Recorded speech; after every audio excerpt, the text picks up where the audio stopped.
लोकशाहीचा बुलंद आवाज, रिपब्लिकन वार्ता, महाराष्ट्र। औरंगाबादच्या सिल्लोड तालुक्यातील बोरगाव बाजार येथे लोकशाहीर अण्णाभाऊ साठे यांची जयंती साजरी।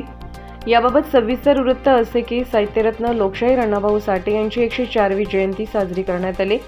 बोरगाव बाजार ग्रामपंचायतचे सरपंच सय्यद अत्तार बागवान, उपसरपंच दत्ता चव्हाण, ग्रामपंचायत सदस्य सुनील सोनवणे, लक्ष्मण साखरे, अंगणवाडी सेविका व मदतनीस, ग्रामस्थ भावराव साळवे, श्याम अधिकार, सलीम शहा, किशोर भिसे, नाना साळवे, एकनाथ भिसे यांच्यासह अनेक मान्यवरांनी लोकशाहीर अण्णाभाऊ साठे यांच्या प्रतिमेचे पूजन करून पुष्पहार अर्पण करण्यात आले।